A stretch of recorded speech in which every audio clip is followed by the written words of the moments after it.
지금부터 사랑과 기도로 만들어가는 생명 있는 방송 CHB 크리스찬 헤럴드 방송을 시작합니다. 매일 새벽 4시, 매일 밤 11시 하루의 시작과 마무리를 함께하는 크리스찬 헤럴드 방송은 하나님께서 선물로 주시는 오늘 하루를 소망으로 열면서 오늘도 하나님을 섬기며 영혼을 사랑하는 복된 하루가 되시기를 바랍니다.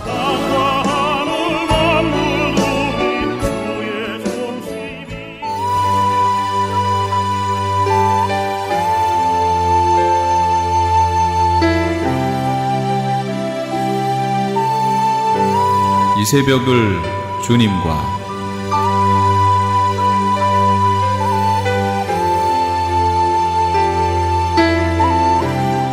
크리스찬 헤럴드 애청자 여러분 안녕하십니까? 이 새벽을 주님과 정대철 목사입니다.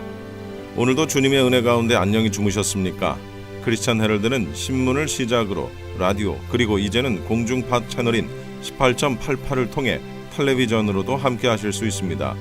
여러분께서는 라디오에 방송되는 목사님들의 모든 설교를 인터넷 웹사이트 www.chtv1888.org를 통해 다시 들으실 수 있습니다.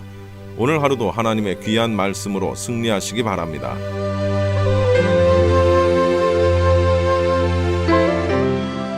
이 시간에는 먼저 프레이즈 교회의 로마서 강해 시간입니다. 오늘은 로마서 1장 18절로 20절까지를 본문으로 보이는 하나님이라는 제목의 설교 말씀입니다. 질문을 하나 드리죠. 여러분 가운데 하나님을 보신 적이 있는 분 한번 손들어 보십시오. 여러분 가운데 하나님을 보신 적이 있는 분들 한번 손을 들어보세요. 자, 그러면 아직 하나님을 보지 못했다 하시는 분들 손 들어보시기 바랍니다. 이도 아니고 저도 아니면 뭐요? 전도를 해보면 말이죠. 전도 대상자들의 대답이 저의 경우는 그렇습니다. 어디서 통계를 낸 건 아닌데 제가 이렇게 해보니까 제가 은행에 갈 때나 어디 이렇게 사람들을 만나게 될 경우에 제가 이제 교회 다니십니까? 라고 이렇게 질문을 하고 이제 교회를 안 다닙니다 하면은 교회를 다니십시오. 이제 이렇게 제 나름대로 또 이제 그렇게 전도를 해봅니다. 그러면 제가 경험한 바에 의하면 한 2가지 정도의 반응을 우리가 볼 수 있습니다. 첫째는 바로 엊그저께도 제가 그 대답을 똑같이 들었어요. 무슨 대답이냐면 선하게 살면 되지. 착하게 살면 되지. 다른 사람 마음 안 아프게 하고 열심히 살면 되지. 그리고 내 자신을 믿으면 되지. 이 얘기와 똑같은 얘기를 제가 이틀 전에 어느 분에게서 어느 매장의 팀장으로 있는 분에게서 제가 들었습니다. 이렇게 대답하는 이유가 하나 있고 그래도 그나마 이렇게 대답하는 거는 그래도 좀 낫다고 생각이 돼요. 두 번째는 어떤 사람이 있는고 하니 하나님 보여줘봐. 하나님 보여주면 내가 믿을게. 이렇게 대답을 하는 사람이 있습니다. 그렇게 대충 한 2부류의 사람이 있습니다. 하나님 보여줘봐. 하나님 보여주면 믿을게 하는 사람들은요, 하나님을 보여줘도 안 믿습니다. 하나님을 봐도 안 믿습니다. 여러분, 우리가 성경에 특히 구약 성경에서부터 물론 신약 성경도 마찬가지입니다만은 쭉 이렇게 성경의 스토리를 살펴보면 하나님을 만난 자들이 있었고 하나님을 만난 것과 마찬가지의 상황 속에 있었던 사람들이 굉장히 많습니다. 그런데 그런 사람들이 모두가 다 하나님을 잘 믿던가요? 그런 사람들이 모두가 다 예수님을 잘 따르고 예수님의 제자가 되던가요?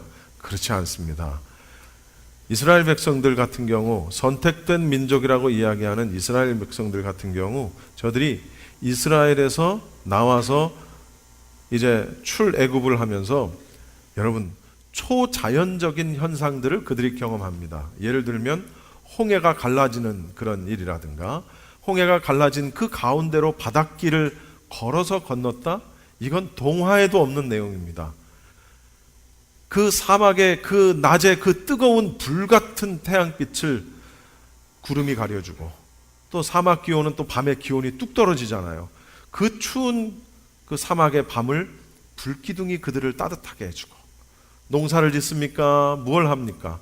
만나와 메추라기를 내려주셔서 때를 따라 먹을 걸 공급해 주시고, 그런데도 하나님을 원망합니다. 그런데도 금송아지를 만들어 놓고 이것이 우리를 인도해낸 여호와다 라고 주장을 했던 사람들입니다. 여러분, 그들은 하나님을 본 것입니까? 보지 못한 것입니까? 그들은 하나님을 다 본 거나 마찬가지입니다. 그 초자연적인 현상들을 통해서 하나님이 살아계시는구나, 하나님이 계시는구나 라는 것을 다 본 거예요. 그러나 정작 그들의 태도는, 그들의 삶은 어땠어요? 하나님을 보지 못한 거와 똑같은 삶을 그들이 살았다는 것을 우리가 볼 수 있어요. 그러니까 하나님 보여줘봐, 보여주면 믿을게 하는 사람들, 그 사람들 하나님을 보여줘도, 하나님을 스스로가 발견을 해도 안 믿을 사람들은 안 믿는다는 거예요. 신약으로 와서도 마찬가지입니다.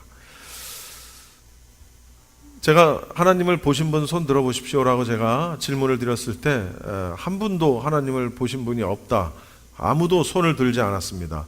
과연 그럴까요? 오늘 성경에서는 뭐라고 말씀하시는지를 우리가 살펴봐야 합니다. 오늘 성경은 분명히 우리에게 하나님을 볼 수 있다라고 이야기합니다. 하나님을 볼 수 있다라고 이야기합니다. 보이는 하나님입니다. 자, 우리가 지난 시간에 이신득이 기억나십니까? 이신득의 무슨 뜻입니까? 믿음으로 말미암아, 오직 믿음으로 말미암아 의롭게 된다. 오직 믿음으로 말미암아 구원을 얻게 된다라는 그런 뜻입니다. 구원의 방법에 대해서 사도 바울이 이제 지난 시간 우리 윗절에 있는 16절, 17절 말씀을 통해서 그 보고 구원의 방법에 대해서 우리가 살펴봤는데요. 오늘은 시작부터 인간의 타락한 본성 그리고 죄의 상태에 대해서 서술을 하고 있습니다. 전혀 다른 얘기죠. 이유는 그렇습니다. 인간이, 그걸 우리가 신학교에서는 이렇게 배웁니다. 전적인 타락, 전적인 부패. 우리 인간은 아담이 범죄한 이후로 전적으로라는 얘기는 100% 완전히 타락했다. 뭐 한 99%만 타락했다? 아니요. 99.9%는 타락했다? 아니요. 완전히 100% 모두 다 타락했다. 그래서 전적 타락 혹은 전적 부패라고 이야기합니다. 그것이 우리 인간의 전적으로 타락한 우리 인간이 이제는 더 이상 그 창조 때의 온전한 상태를 회복하지 못할 정도로 스스로는 절대로 회복할 수 없는 그런 상태, 그런 죄에 빠져 있음을 강조를 하면서, 역시 믿음으로 하나님께 의롭다함을 받지 못하면 도저히 구원에 이를 수 없는 그런 현실을 이제 오늘부터 설명을 하기 시작하는 겁니다. 왜 그들이 도저히 구원에 이를 수 없을까요? 무엇 때문에 그렇습니까? 그것은 바로 죄 때문에 그렇습니다. 하나님이 우리를 의롭다 하심으로 말미암아 우리가 구원을 얻을 수 있다라는 구원의 방법을 딱 제시를 해준 다음에, 그러나 우리 힘으로는 그것이 가능하지 않다. 왜? 죄가 있기 때문에. 우리는 전적으로 타락했고 전적으로 부패한 인생이기 때문에 우리 힘으로는 우리가 구원에 이르는 의에 도달할 수 없다라는 사실을 이제 사도 바울이 3장까지 쭉 설명합니다. 여러분, 죄에 대한 부분들을요, 아주 얼마나 구체적으로 이제 본문에서, 물론 이제 오늘 우리는 3절 석절까지만 말씀을 살펴보겠지만 그 이후로 계속해서 이 죄에 대한 부분을 얼마나 무섭게 지적하고 있는지 몰라요. 이걸 살펴보면서 우리는 어떤 죄인이고 우리는 어떠한 사람들인가에 대한 부분을 잘 살펴볼 것입니다. 우리 먼저 18절 말씀을 다시 한번 읽어보죠. 읽어보셨지만 다시 한번 18절을 한번 읽어봅시다. 시작. 여러분, 우리가 이 시간에 다른 성경 버전을 가지고 한번 석절 말씀을 좀 살펴볼게요. 우리 흠정역 성경을 제가 위에다가 지금 해놨는데, 우리 한번 흠정역으로 어떻게 번역이 되어 있는지 한번 읽어봅시다. 시작. 하나님의 진노가 불의 안에서 진리를 붙잡아 두는 사람들의 모든 경건치 아니한 것과 불의를 대적하여 하늘로부터 계시되었나니 이는 하나님을 알만한 것이 그들 속에 분명히 드러나 있기 때문이라. 하나님께서 그것을 그들에게 보이셨느니라. 그분의 보이지 아니하는 것들 곧 그분의 영원하신 권능과 신격은 창세로부터 분명히 보이며 만들어진 것들을 통해 깨달아 알 수 있나니 그러므로 그들이 변명할 수 없느니라. 18절 하나님의 진노가 불의로 진리를 막는 모든 사람들의 경건치 않음과 불의에 대하여 하늘로부터 나타나나니. 16절 17절에서 사도 바울은 하나님의 의에 대한 부분을 먼저 언급을 했어요. 그 다음에 18절에는 갑자기 무엇을 언급하는 거 아니 하나님의 진노에 대한 부분을 언급을 합니다. 하나님의 의도, 하나님의 진노도 다 하나님의 속성입니다. 하나님은 사랑의 하나님이시기도 하시지만 하나님은 징계하시는 분이시기도 하십니다. 따라서 하나님을 사랑의 하나님으로만 설교를 한다든가 하나님을 의의 하나님으로만 설교를 하는 것은 잘못된 것입니다. 하나님은 모두 다 동일하게 모든 속성을 다 가지고 계신 하나님의 이것도 하나님의 진노도 하나님의 거룩한 속성 가운데 하나입니다. 여기서 말하는 진노라는 것은 오르게라는 그 원어인데 진노는 그냥 말 그대로 일반적으로는 어떤 격한 감정, 분한 감정, 어떤 화가 굉장히 많이 난 그런 의미를 가지고 있지만 이 진노, 오르게라는 뜻이 하나님과 적용을 해서 이게 만날 때는 어떤 의미를 가지는 거 아니 하나님의 의로우심으로 인한 하나님의 심판을 의미합니다. 그러니까 여기서 하나님의 진노 그러면 악에 대한 하나님의 심판, 진노, 화내는 거 이런 걸로 일반적인 명사로 우리가 해석을 하면 안 되고 하나님의 심판이구나. 이제 진노에 대한 부분들도 많이 있을 거예요. 하나님의 심판이구나. 우리가 그렇게 적용을 하시면 됩니다. 그런데 그 하나님의 진노가 어떤 사람들에게 하나님의 진노, 심판이 있느냐? 그것이 바로 설명입니다. 그 다음에 불의로 진리를 막는 사람, 불의로 진리를 막는 사람, 하나님의 진노를 맛볼 사람들의 죄악을 말하는 것입니다. 그럼 여기서 말하는 불의라는 게 뭘까요? 하나님의 속성은 뭐라 그랬어요? 하나님의 한 글자, 하나님의 의. 따라합시다. 하나님의 의.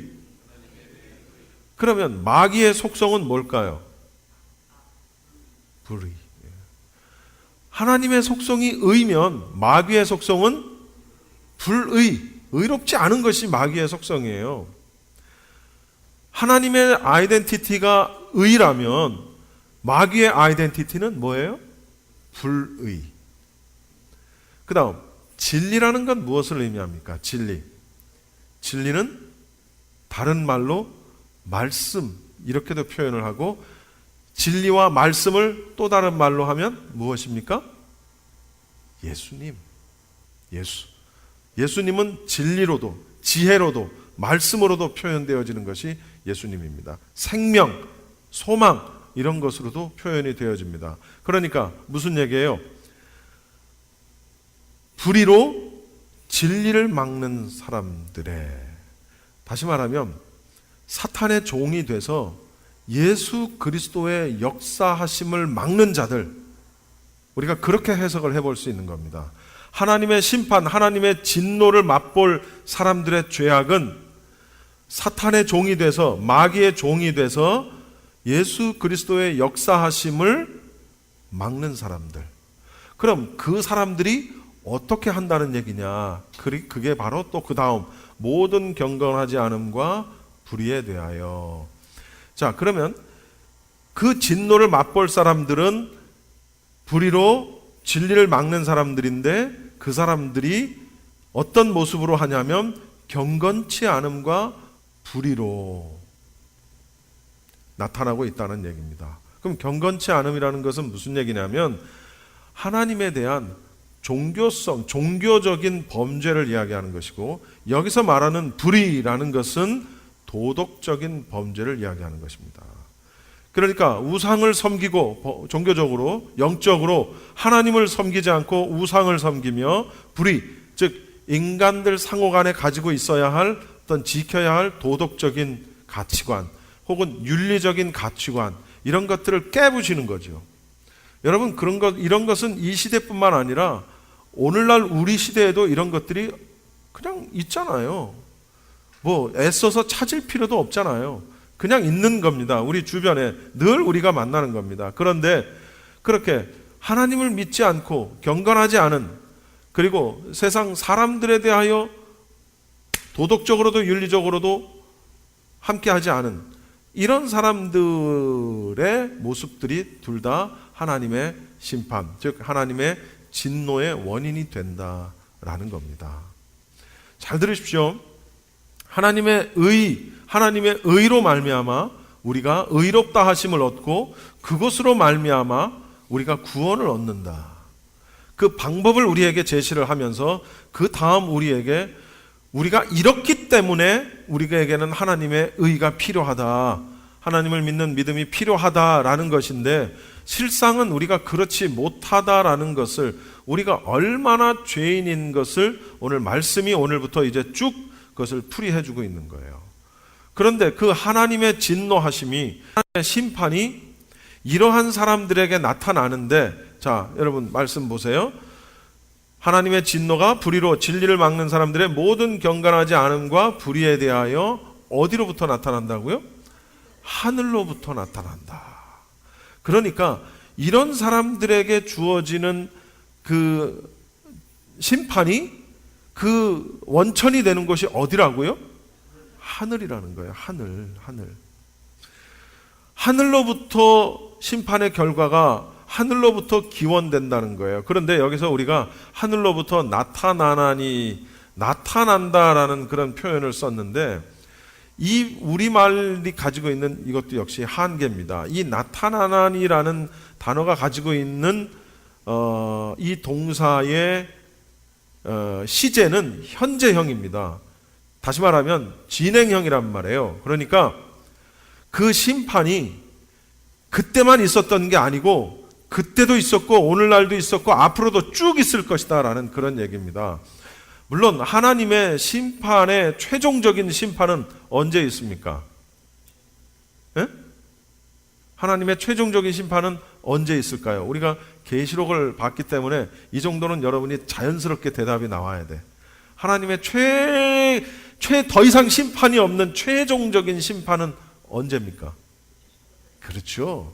예, 그런 대답이 우리는 쫙 나와야 돼요. 백보자 심판이에요. 그러니까 종말론적인 입장에서 하나님의 심판은 그 백보자 심판에서 끝납니다. 그러나 여기서 말하고 있는 그 하나님의 심판, 진노라는 것은 그 백보자 심판을 의미하는 것이 아니라는 거예요. 좀 더 정확하게 얘기하면 그것만 의미하는 것이 아니라는 거예요. 아까 제가 시제 얘기했죠. 진행형이라고. 그러니까 과거에도 심판이 있었고 현재도 심판이 있을 수 있고, 그리고 최종 심판이 오기 전 미래의 어떤 기간 동안에도 심판이 있을 수 있다. 그러니까 하나님의 진노, 하나님의 심판은 여전히 우리와 함께하고 있다는 사실을 우리가 알아야 돼요. 19절 한번 읽어봅시다. 다 같이 시작.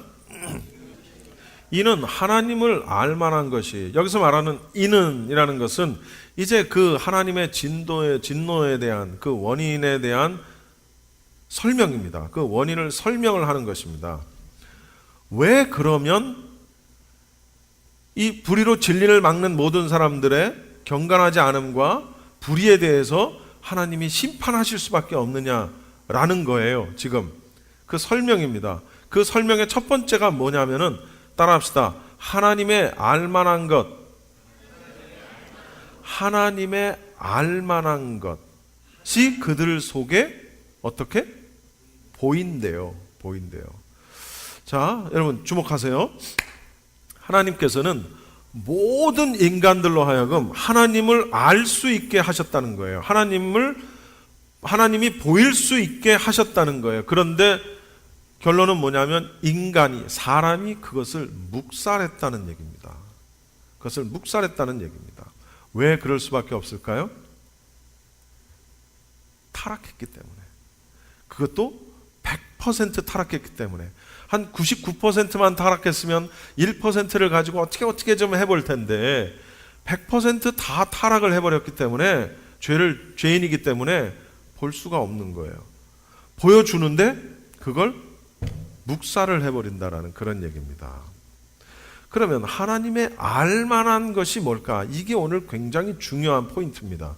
하나님의 알만한 것 뭘까? 이제 조금 더 원어에 가깝게 이걸 번역을 하면 하나님에 대하여 알려진 것, 이렇게 이제 번역을 하는데, 아무튼 모든 사람들의 마음속에는, 저를 포함해서 여러분과 모든, 믿지 아니하는, 모든이라는 건 믿지 않는 사람도 다 포함이 되는 거예요. 모든 사람들의 마음속에는 하나님에 관한 기본적인 지식이 있다는 겁니다. 그걸 우리가 좀 어려운 말로 칼빈은 이렇게 표현을 합니다. 뉴가 아니라 하나님 신 지식 혹은 신의식, 그리고 또 다른 말로 종교의 씨앗, 이렇게 얘기하는 겁니다. 따라합시다. 종교의 씨앗. 종교의 씨앗이라고 말을 하는 겁니다. 칼빈은요, 혹시 여러분이 읽어보실 기회가 되고 읽어보실 마음이 있으면 칼빈의 저서 가운데에서 기독교 강요라는 책이 있습니다. 그것은 한 권이 아니라 여러 권으로 된 책인데 조금 어려운 책입니다. 그러나 어려운 책이긴 하지만 그 안에는 모든 성경에 대한 내용들을, 우리의 궁금증들을 풀이해 주는 그런 주제별로 제목이 있고 그에 대한 답, 제목이 있고 그에 대한 답, 이런 구조로 되어 있습니다. 그게 기독교 강요입니다. 혹시 나중에 관심이 있는 분들은 저한테 따로 물어봐 주세요. 제가 책을 빌려드릴 수도 있습니다. 기독교 강요라는 책을 여러분이 보시면 이런 내용이 나옵니다. 이런 질문이에요. 사람이 어떻게 하나님을 인식할 수 있는가? 아까 우리 말씀에서 뭐라 그랬어요? 하나님을 알만한 지식이 우리에게 있다고 그랬잖아요. 모든 사람에게. 하나님을 믿지 않는 사람들에게도 있다. 그럼 우리가 인간이 어떻게 하나님을 인식할 수 있는가? 칼빈은 인간의 마음에 태어날 때부터 선천적으로 하나님에 대한 지각이 있다. 그럼 왜 그럴까? 왜 그러면 인간은 태어날 때부터 하나님에 대한 지각이 있을까요? 그것은 창세기에서 우리가 해답을 찾을 수 있습니다. 뭐냐면 우리 인간은 어떤 모습으로 창조되었습니까? 하나님의 형상, 하나님의 모습. 따라합시다. 하나님의 형상. 하나님의 형상으로 창조되어졌기 때문에 우리 안에, 우리가 전적으로 죄를 지어서 타락했기 때문에 우리의 의지와 우리의 어떤 노력으로도 우리는 스스로를 구원할 수는 없지만, 그러나 우리는 하나님의 형상으로 창조되었기 때문에 우리 안에 하나님을 알만한 지식이, 알만한 것들이 우리 안에 있다라는 거예요. 그걸 칼빈이라는 신학자는 신지식, 신의식 또는 종교의 씨앗이라고 이렇게 표현을 한 겁니다. 그걸 어떻게 우리가 그러면은 증명할 수 있을까? 칼빈은 이렇게 말합니다.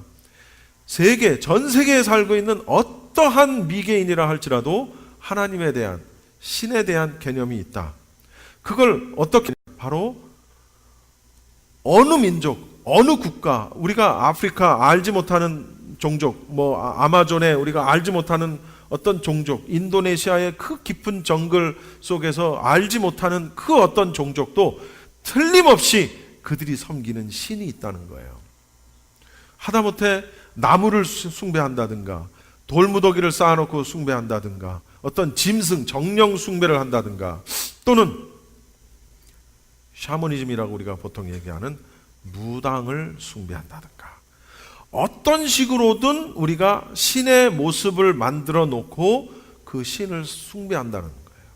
심지어는 사도 바울이 아덴이 어디냐면 아테네를 얘기하는 것입니다. 그리스 아테네에 갔더니 어떤 비문이 써 있는데 거기에 뭐라고 써 있냐면 어떤 신 해놓고 나중에는 쓸 게 없으니까 뭐라고 얘기하냐면 알지 못하는 신에게. 그러니까 사도 바울이 그들에게 가서 너희들이 말하는 그 알지 못하는 신에 대해서 내가 가르쳐 주겠다 하면서 그 헬라의 그 어마어마한 지적 능력을 가진 철학자들과 그들 사이에서 만만치 않은 사도 바울이 그들을 복음으로 깨우는 거예요. 사람 속에 무엇이 하나님을 알만한 것이냐,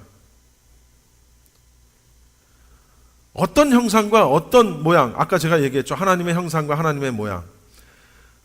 그러면 하나님을 알만한 것이 구체적으로 무엇이냐? 하나님은 육체가 있습니까? 없습니까? 하나님이 우리의 형상과 우리의 할 때 그 형상이라는 단어는 무슨 단어입니까? 이미지라는 거예요. 이미지. 하나님의 형상은 우리처럼 육체를 갖고 있지 않는데 하나님의 형상대로 우리를 만들었다? 그러면 우리가 얼른 찾아야 돼요. 하나님도 있고 우리에게도 있는 것이 뭘까라는 걸 찾아야 돼요. 어차피 육체는 없잖아, 하나님은. 예? 근데 우리는 영이 있잖아. 하나님도 영이시고. 그러면 또 다른 뭔가가 있을까?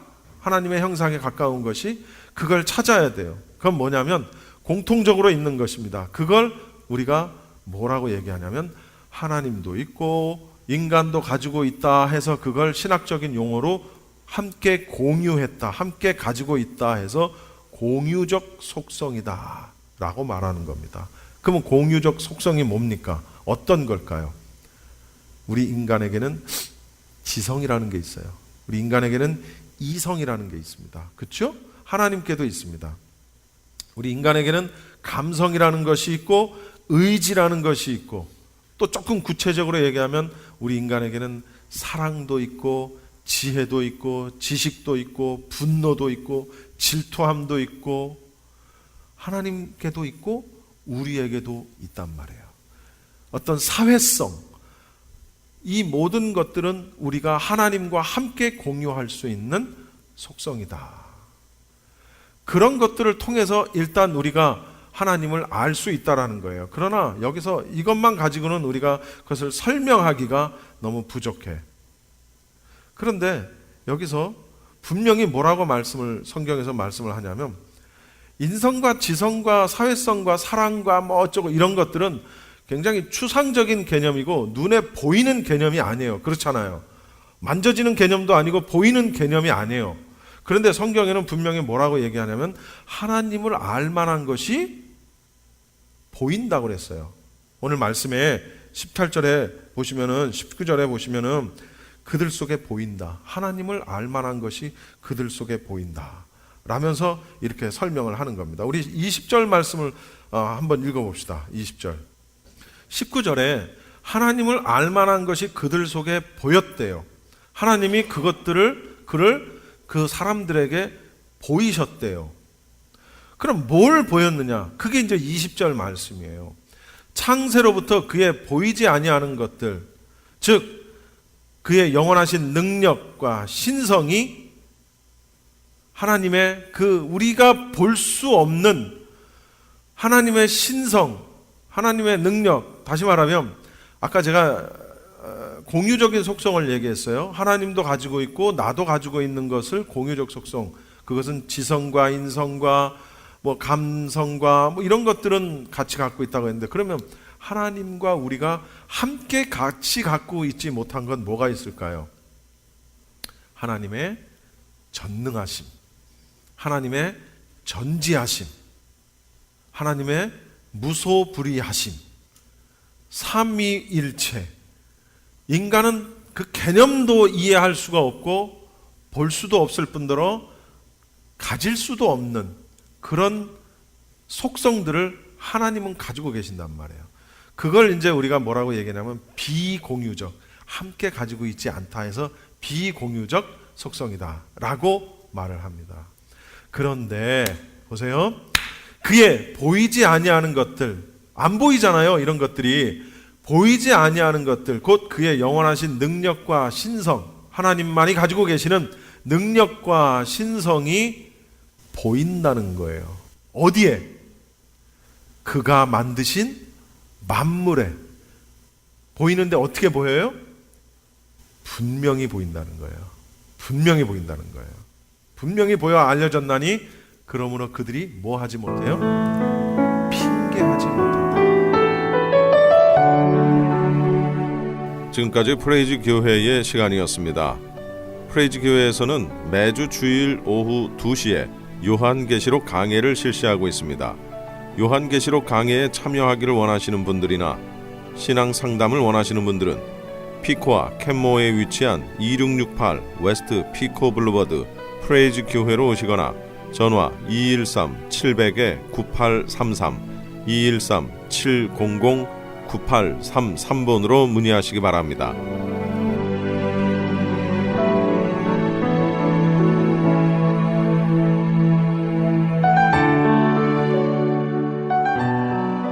이어서 주님세운교회 박성규 목사님께서 계시록 15장 1절로 4절까지를 본문으로 유리 바닷가에 서는 자라는 제목의 설교 말씀해 주시겠습니다. 일하는 제자들이라고 하는 신앙지가 있습니다. 1994년 4월에 이런 글이 실려 있었습니다. 회사를 세운 지 얼마 되지 않은 때 회사 발전을 위해서 회장님이 사장님들과 모든 전 직원들이 다 모여라. 돼지머리에 고사를 지내야 되겠다. 회사 발전을 위해서. 그런데 이 소식을 들은 한 집사님이 너무 고민에 빠졌습니다. 왜냐? 그 직장에 들어오기가 너무 힘들었는데 어렵게 들어와가지고 부장 자리까지 올라갔는데 자기 신앙 고백으로는 이 돼지머리 앞에 절을 못하겠다는 거예요. 그래서 너무 고민하다가 도망을 쳤어요. 당직실로 도망가서 거기서 입을 뒤집어서고는 막 기도했습니다. 고사가 끝난 후에 회장님이 원 부장을 불렀습니다. 이제 이 집사님은 각오했습니다. 이제 끝이구나. 이 회사 쫓겨나겠구나. 그래서 이제는 끝이구나 생각하고 사표를 써서 가지고 갔는데 회장님이 환하게 뜻밖의 환하게 웃으면서 교회 장로라는 사람들도 다 먹고 살려고 내 앞에서 절하는 걸 봤어. 돼지머리 앞에서. 그런데 원부장은 왜 절하지 않고 당직실에 가서 기도하고 있었지? 나는 말이야 원부장처럼 확실한 사람이 좋아. 뭘 톡톡 두드려주고 얼마 후에 아주 중요한 공장의 사장으로 임명을 했다는 겁니다. 할렐루야. 실화입니다 여러분. 도금과 순금은 500도 되는 불 속에 정체가 드러납니다. 알곡과 가라지는 바람이 불 때 키질하면 거기서 가라지는 날아가 버립니다. 진짜 신자와 가짜 신자는 환난과 위기 속에서 그 신앙의 정체가 드러나는 것입니다. 오늘 성경 본문 요한계시록 15장 2절에 보면 환난 속에서 진짜 신자와 가짜 신자가 갈라지고 진짜 신자는 주님께서 인정합니다. 환난을 통과하고 연단을 이겼어요. 유리바닷가에서 검은고를 들고 하나님의 검은고를 들고 찬양하는 영광스러운 성도들의 모습을 오늘 보는 것입니다. 저와 여러분이 그 유리바닷가에서 주님과 함께 영광스러운 검은고를 들고 찬양할 수 있는 자리에 함께 참석할 수 있기를 주의 이름으로 축원합니다. 우리 어떻게 해야 그 영광의 자리에 이를 수 있느냐 생각하면서 이 아침에 은혜 받을 수 있기를 바랍니다. 첫째로 이들은 유리바다를 통과한 자들이라 하는 거예요. 우리 함께 계시록 15장 2절을 읽습니다. 시작.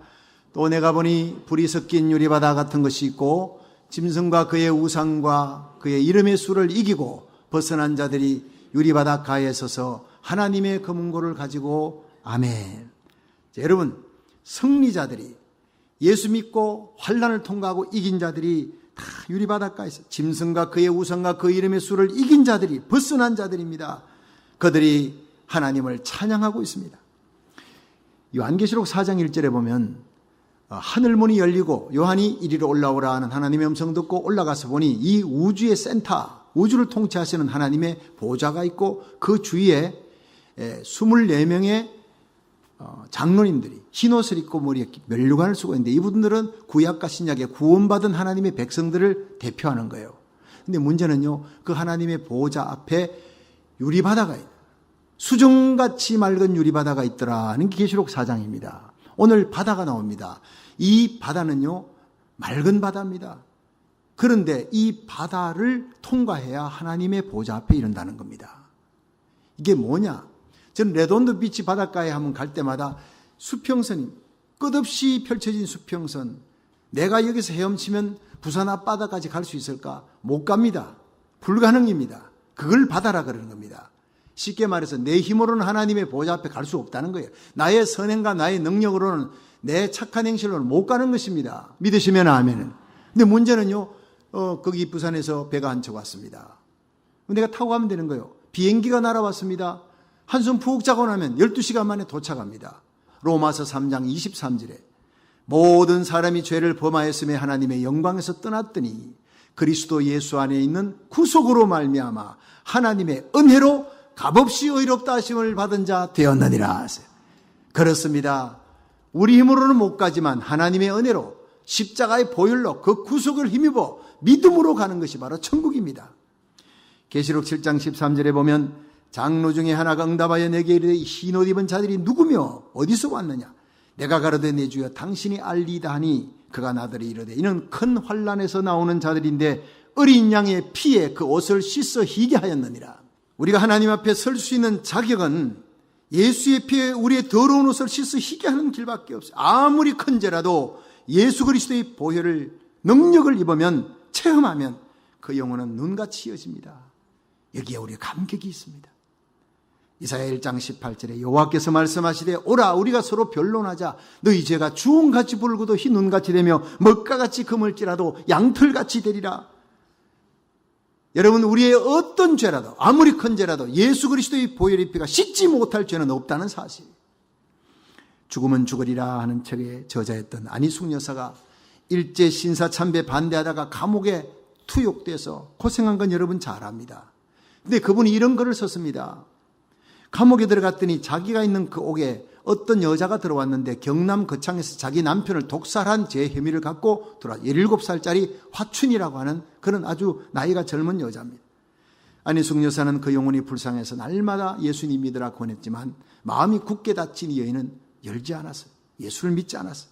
그런데 세월이 지나면서 안희숙 여사의 경건한 생활 24시간을 지켜보다가 예수님을 구주로 영접하겠다 했어요. 영접했어요. 근데 빛 대신 예수님이 들어오니까 자기가 어둠 속에 있던 모든 죄악에 다 소리치며 나가는 거예요. 자기가 지은 죄를 안희숙 여사에게 눈물로 고백합니다. 제가 치조간에게는 난 안 죽였다 했지만 내가 내 남편 죽였어요. 독살했어요. 왜냐? 어린 나이에 나이 많은 남편하고 결혼해서 남편이 날마다 주먹질 발길질 굿하며 맞아 죽겠다 싶어. 결국에는 그 남편의 밥에다가 독약을 넣어서 죽였다고. 펑펑 울며 회개했습니다. 나는 이제 어떻게 하면 좋으냐. 그 다음날 치조관을 불러서 내가 내 남편을 죽였다고 고백하고 사형 선고를 받습니다. 이제 사형의 날짜를 기다리는데 안희숙 여사가 얼마나 불쌍합니까? 자기가 예수님 믿게 했는데 양심의 가책을 받고 고백하고 죽음의 길로 사형수가 되어서 가는데, 그래서 이 화춘을 위해서 날마다 울면서 책임감을 느끼고 영혼의 책임감을 느끼고 기도해 줬습니다. 어느 날 밤 이 화춘이 안희숙 여사에게 얘기합니다. 안 선생님, 전 차라리 천당 가지 않고 지옥 갈래요. 왜 그러냐? 왜 그런 생각했느냐? 제가 제 남편 죽였잖아요. 예수 믿지 않는 제 남편 지금 죽어 지옥 가 있을 텐데 내가 내 남편에게 가서 잘못했다고 내가 100배 사죄하고 그 고통을 내가 함께 지겠습니다. 그때 안희숙 여사가 그러지 말라. 물론 너의 과실로 네 남편이 죽었지만 그러나 이런 방법으로 네가 이 교도소에 들어서 나를 만나고 예수님 믿게 하려는 하나님의 뜻이 있는 것이다. 너무 자책하지 말라. 울지 말라. 위로했습니다. 화춘이 사형받는 그날 아침에 잠에서 깨니 화춘이 환한 얼굴로 안 선생님, 저는 어젯밤 흰 옷 입고 구름 타고 예수님께, 신랑 되시는 예수님께 시집 가는 꿈을 꿨어요. 나 천국 가는 거 맞지요? 너무 기뻐하는 거예요. 얼마 후에 철문이 열리더니 간수가 와서 몇 번 이름을 부릅니다. 화춘입니다. 적극적으로 이게 사형장으로 끌려가는구나 알았습니다. 근데 화춘이가 벌써 주님께서 예지해 줬잖아요. 가르쳐 줬잖아요. 천국 가는 걸 보여줬잖아요. 끌려가는 죽음이 아니었어요. 자기 이름을 부를 때, 면회를 할 때, 이게 사형장으로 가는 시간이구나 일어나서 잠시 다리에 다시 앉아서 자기에게 예수님을 믿게 해준 안희숙 여사에게 무릎 꿇고 큰 절을 하고 그 무릎에 엎드려서 한참을 울었대요. 감사하다. 고맙다고. 안 선생님, 이 땅에서 일 많이 하시고 하늘나라에서 만납시다. 저 먼저 천국 갑니다. 그러면서 당당하게 찬송을 부르며 가는 모습을 안희숙 여사가 보았대요. 여러분, 이것이 바로 예수 믿는, 예수의 보혈의 피로 죄사함을 받고 거듭난 성도의 마지막 길인 줄로 믿으시길 바랍니다. 어떤 죄라도 예수의 피로, 보혈의 피로 씻음을 받으면 하늘의 평강이 임할 줄로 믿으시길 바랍니다. 에베소 2장 8절에 너희가 그 은혜를 인하여 믿음으로 말미암아 구원을 얻었나니 이것이 너희에게서 난 것이 아니오 하나님의 선물이라. 행위에서 난 것이 아니니 누구든지 자랑치 못하게 하려 함이라. 우리가 그 유리바다를 하나님의 은혜로 예수 그리스도의 십자가 보혈을 믿음으로 구원받고 하나님의 보좌 앞에 선다 할지라도 자랑할 것이 없는 것은 전적인 하나님의 은혜였기 때문에, 십자가 보혈의 공로였기 때문에 믿으시면 아멘 하세요. 두 번째로 우리가 생각할 것은 이들이 불 섞인 유리바다를 통과했어요. 우리 함께 요한계시록 15장 2절을 한번 보겠습니다. 시작. 또 내가 보니 불이 섞인 유리바다 같은 것이 있고 짐승과 그의 우상과 그의 이름의 수를 이기고 벗어난 자들이 유리바닷가에 서서 하나님의 금은고를 가지고 아멘. 자, 여기서 유리바다에 불이 섞였습니다. 이 불 섞인 유리바다가 뭐냐? 불은 연단의 불이에요. 시험의 불이에요. 우리가 이 세상에 예수 믿고 천국 갈 때까지 시험의 불, 연단의 불을 통과해야 되는 겁니다. 사도행전 14장 22절에 바울이 안디옥 교회 성도들에게 우리가 하나님의 나라에 들어가려면 많은 환난을 겪어야 될 것이니라. 여러분, 우리가 때때로 우리가 잘못해서 징계의 채찍을 받아도 하나님이 사랑하기 때문에요. 그 환난 어려움도 사랑하기 때문에 회개하라고. 내가 바른 일을 하고 회개할 것 없는데 어려운 일이 닥치면은 하나님께서 나를 연단해서 이 연단의 불을 통과해서 강하게 만들고 그리스도의 강한 군사로 하나님 사명 감당할 수 있는 죄와 세상과 마귀 권세를 이기는 자로 만들기 위해 연단의 불을, 시험의 불을 주는 겁니다. 믿으시면 아멘 하십시오. 그렇습니다. 욥기 23장 10절에 나의 가는 길을 오직 그가 하시나니 그가 나를 단련하신 후에 내가 정금같이 나오리라 했어요. 하나님은 우리를 풀무불 속에 은을 연단하듯 도가니불 속에 금을 연단하듯 하나님의 사랑하는 백성을 불로 연단하는데, 유약한 병아리 같은 우리들이 연단을 거치면은 하나님이 훈련을 거친 후에 하늘을 나는 멋있는 알바트로스, 멋있는 이글, 독수리 같은 크리스찬이 됩니다. 아프리카에 가는 어느 미국 선교사가 어느 마을을 방문하는데 마을 입구에 강이 있어요. 근데 이 강이 깊지가 않습니다. 왔다 갔다 사람들이 갔다 왔다 하니까 깊어봐야 이 가슴팍이 정도. 무릎에서 가슴팍이 정도니까 그냥 건너갈 수 있는데 사람들이 건너갈 때 전부 돌을 하나 짊어지고 가는 거예요. 선교사님한테도 선교사님 돌을 하나 큰 돌 드세요. 왜 그러냐 했더니 우리가 보이지 않지만 강 중간쯤 가면 급류가 흐른대. 그 급류가 흐르는데 돌을 짊어지지 않으면 그냥 떠내려가면 조 끝은 낭떠러집니다. 돌 없이 짊어가다가 떠내려간 사람이 많습니다. 그래서 선교사가 돌 하나 짊어지고 갔더니 정말 강 중앙에 가니까 급류가 흐르는 거예요.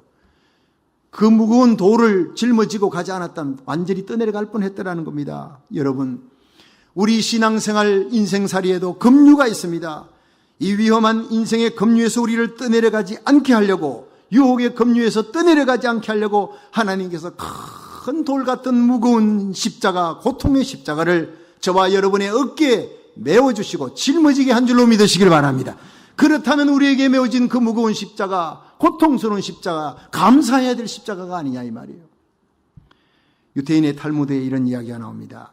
한 유태인 랍비가 제자 둘이 있었는데 데리고 길을 가다가 어떤 장소에 이르러서 랍비가 제자들에게 너희들 이 십자가 짊어지라. 그 십자가를 짊어지게 하고 내가 먼저 저 끝에 가가지고 있을 테니까 너희들이 어느 장소로 오너라. 짊어지고 오라는 거예요.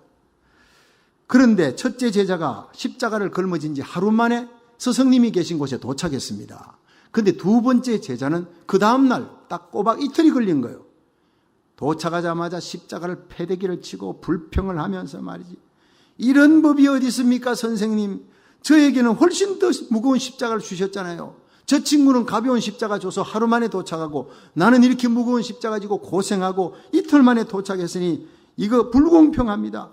이랬더니 랍비가 상한 마음으로 두 번째 제자를 바라보면서 어찌 그리 생각하느냐. 십자가는 두 사람 다 무게가 똑같으니라.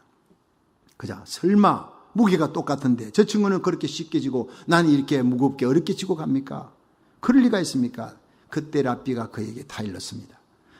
십자가를 탓하지 말라. 네가 그렇게 이틀 만에 온 것은, 그 십자가 무겁게 느껴진 것은 네가 갈 때마다 처음부터 끝까지 불평하고 원망했다. 그 십자가의 특징은 불평할 때마다 무게가 늘어나는 것이야. 원망할 때마다 더 무거워지는 것이야. 그런데 앞에 갔던 첫 번째 사람은 감사하며 지고 갔어. 감사하며 지고 갔더니 감사합니다. 감사할 때마다 십자가의 무게가 줄어드는 것이다. 그러므로 하루 만에 왔고 너는 이틀 만에, 그렇게 불평원망하니 이틀 만에 오는 것이야. 여러분, 맞습니다. 우리는 모두 저마다 자기가 져야 될 십자가 지고 천국까지 갑니다. 십자가 없으면 그리스도인이 아닙니다. 내가 십자가 질 때 십자가가 나를 져줍니다. 믿으시면 아멘. 그렇습니다. 우리의 삶에 주어진 고난의 십자가, 무거운 십자가를 감사함으로 받으시기를 주의 이름으로 축원합니다. 야고보 1장 2절에 보면 내 형제들아 너희가 여러 가지 시험을 만나거든 온전히 기쁘게 여기래.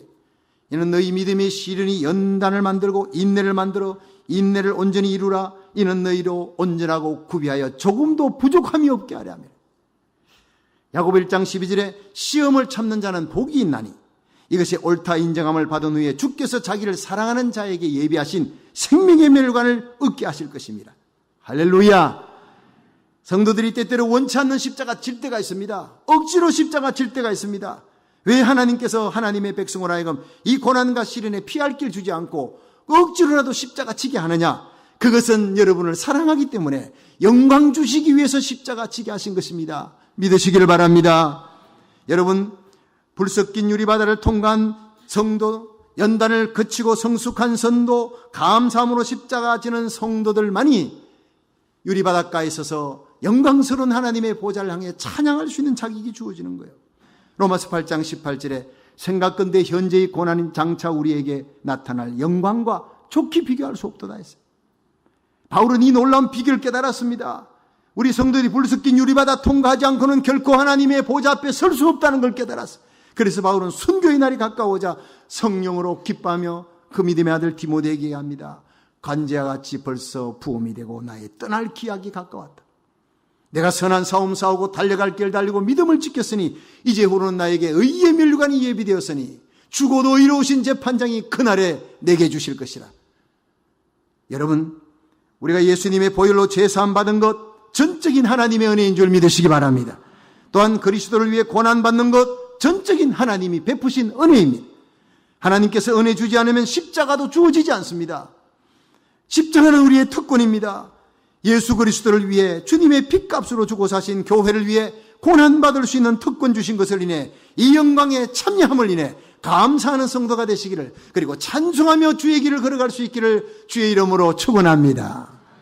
마지막 세 번째로, 이 유리바닷가에서 노래 부르는 이들이 모세의 노래, 어린 양의 노래를 불렀다는 건 노래의 내용입니다. 요한계시록 15장 3절 4절 읽어봅니다. 시작. 하나님의 종 모세의 노래, 어린 양의 노래를 불러 가로되 주 하나님 곧 전능하신 이시여 하시는 일이 크고 기이하시도다. 만국의 왕이시여 주의 길이 의롭고 참되시도다. 아멘. 자, 여러분, 여기서 불섞인 유리바다. 자, 유리바다는 내 힘으로 건너갈 수 없어요.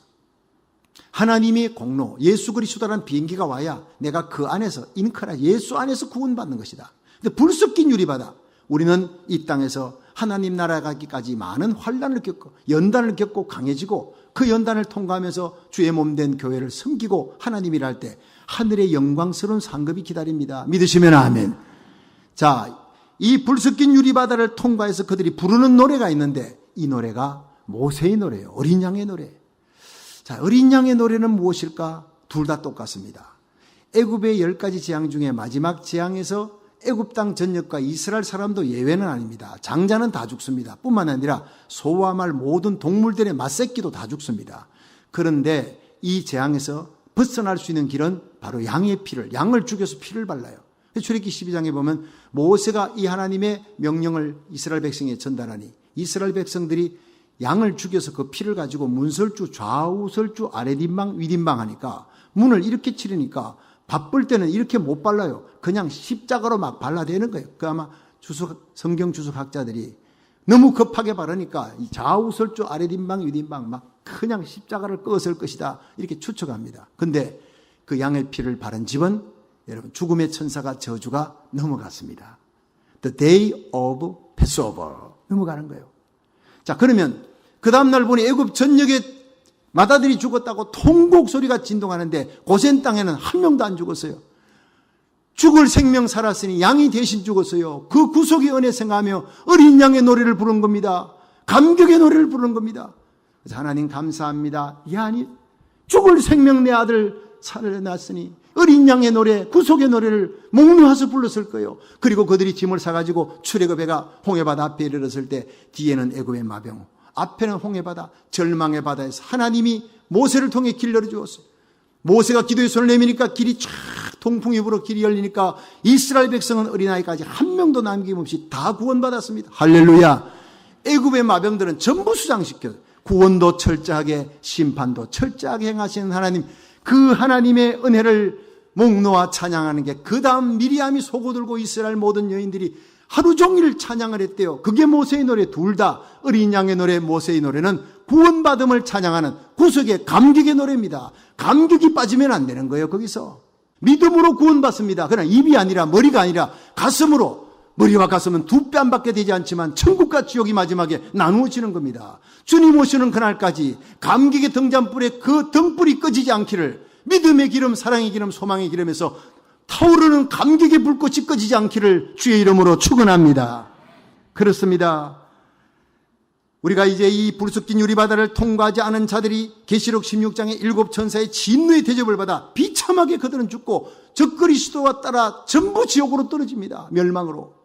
잠깐 편하게 살기 위해 적그리스도에게 경배하고 짐승의 표를 받은 자들, 결국 적그리스도가 멸망하고 지옥 갈 때 함께 심판받는 거예요. 여러분, 성령의 인 받지 아니하면 짐승의 인 받습니다.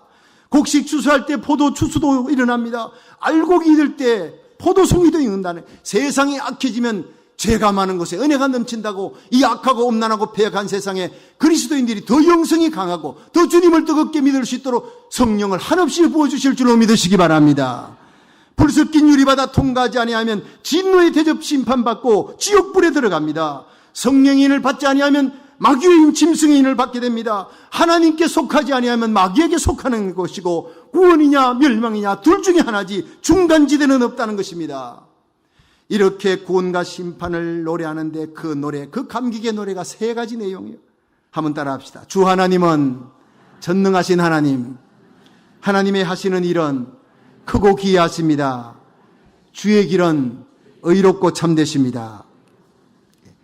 나를 유리바다, 불쑥긴 유리바다를 건너게 하신 분은 하나님입니다. 전능하신 하나님입니다. 고로 구원도 하나님이 하셨습니다. 나를 믿게 하시고 은혜 주사 회개케 하시는 분도 하나님이셨습니다. 십자가 질 힘 주신 분도 하나님이셨습니다. 십자가 내려놓았다가 말씀 받고 예배 시간에 다시 십자가 짊어지는 거 하나님의 은혜인 줄로 믿으시기 바랍니다. 시험과 유혹을 이길 수 있는 힘을 주신 것도 하나님의 은혜였습니다. 순교할 힘 주신 것도 하나님의 은혜. 마지막 순교보다 중요한 것은 날마다 나 자신의 욕심을 죽이고 하나님의 영광을 위해 살아갈 수 있는 산제물로 바쳐지는 날마다의 순교임도 하나님이 주실 줄로 믿으시기 바랍니다. 그래서 성도들이 온갖 고통당하고 불쑥긴 유리바다 통과한 후에 하나님, 내가 승리했습니다가 아닙니다.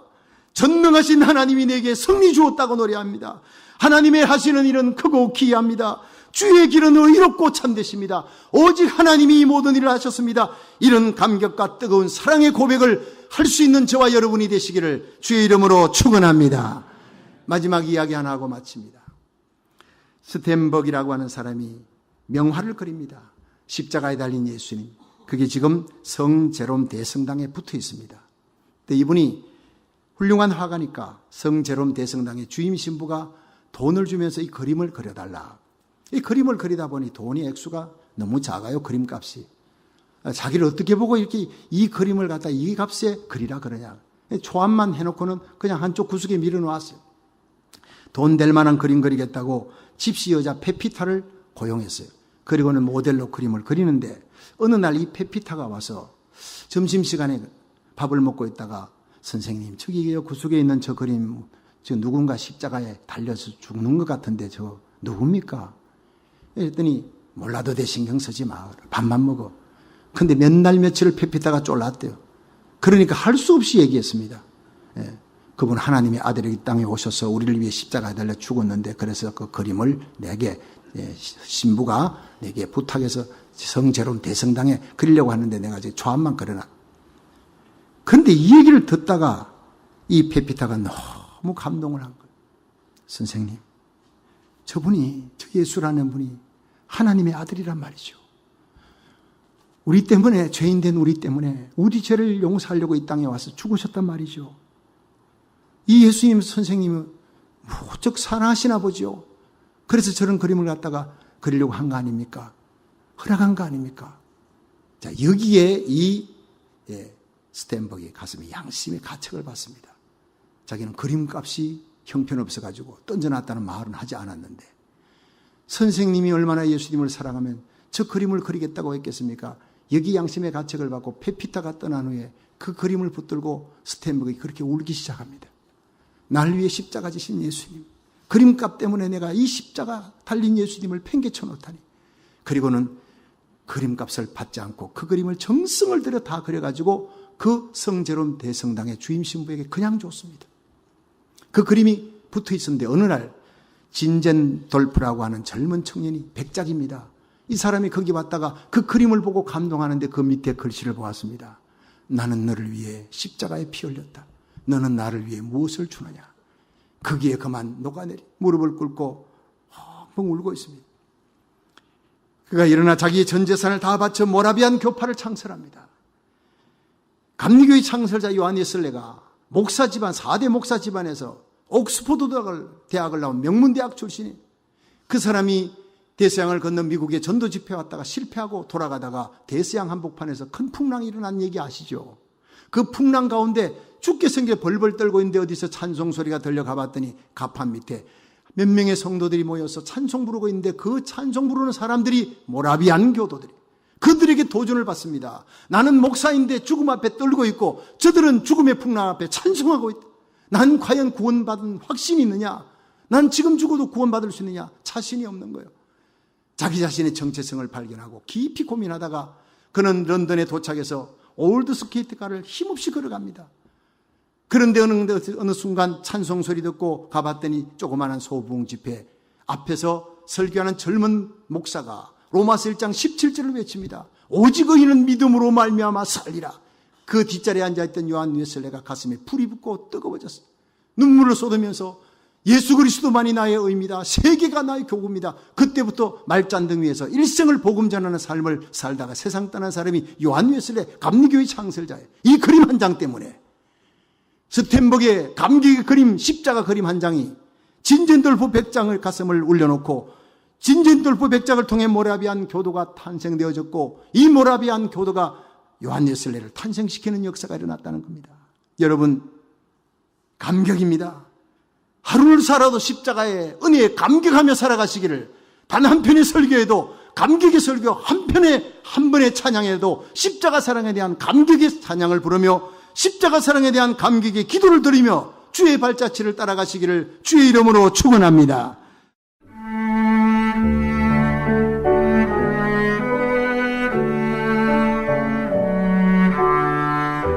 지금까지 주님세운교회 박성규 목사님의 설교 말씀을 들으셨습니다. 주님세운교회는 2911 로미타 블루버드 토렌스에 위치하고 있으며 신앙 상담이나 교회에 대한 문의는 310 지역번호 325-4025 310 지역번호 325-4025번으로 하시기 바랍니다. 이 새벽을 주님과 일부 함께 하셨습니다. 잠시 후 2부에서 뵙겠습니다.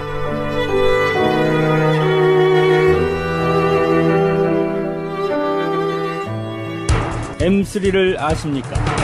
무슨 병에 걸렸던지 큰 효과를 준다는 신비한 영양제. 혈액에 영양을 공급하여 힘이 생기니까 피곤하지 않고 이제는 지팡이 없이 걸을 수 있다고 많은 분들이 간증을 합니다. 혈액 해독, 기력 회복, 뼈 골수 영양 공급, 심장, 뇌, 혈전 용해. 유태인 회사가 제조한 특수 영양제. M3. 혈액 순환을 잘 되게 하는 최고급 영양제. M3. 크던 작던 아픈 곳이 있다면 M3. 213-435-9600, 213-435-9600번입니다. 정직한 마음으로 권해드립니다.